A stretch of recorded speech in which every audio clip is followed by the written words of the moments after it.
प्रधानमंत्री नरेंद्र मोदी ने DD news को विशेष साक्षात्कार दिया।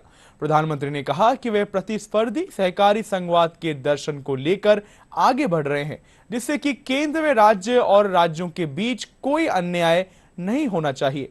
वहीं उन्होंने साक्षात्कार में खान मार्केट गैंग पर निशाना साधते हुए कहा कि इस बार स्पष्ट जनादेश मिलेगा। चुनाव के आखिरी चरणों में खान मार्केट गैंग हंग होने का शुगुफा छोड़ने में नाकाम रहे हैं।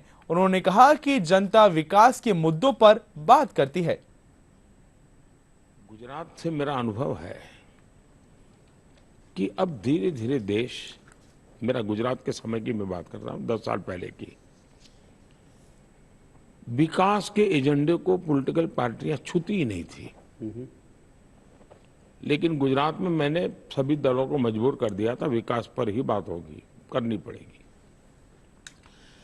अब मेरे लिए खुशी की बात है कि जनता विकास के मुद्दों पर बात करती है। पॉलिटिकल पार्टी अगर विकास की बात नहीं करती तो इरेलेवेंट हो जा रही है। और लोगों के एस्पिरेशंस बहुत हाई है। अब मुझे याद है, एक जमाना ऐसा था कि गांव वाले क्या चाहते हैं, भाई कम से कम इस बार अगर अकाल का समय आ जाए और मिट्टी का काम हो तो हमारे यहाँ रोड बनवा दीजिए, मिट्टी हमारे यहाँ डाल दीजिए। आज गांव का व्यक्ति भी कहता है, साहब 4 लेन रोड बनाइए ना, पावर रोड बनाइए ना।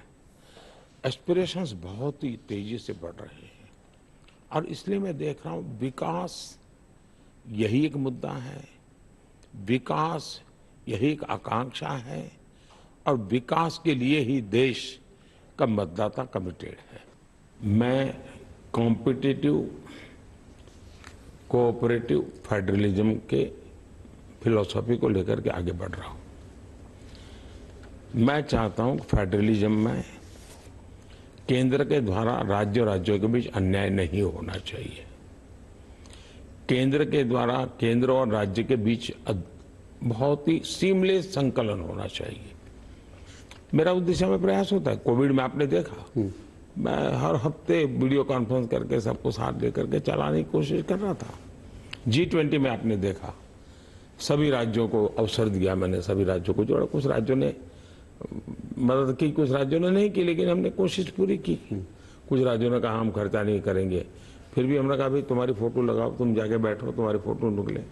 हाँ, क्योंकि दुनिया में एक अच्छी छवि गई हमारी, तो हमारी कोशिश रहती है सबको साथ रखे। ये जो खान मार्केट गैंग टाइप लोग होते हैं, वे चुनाव के आखिर में एक सगुफा छोड़ते हैं कि हंग बनेगी, किसी को बहुमत नहीं मिलेगा।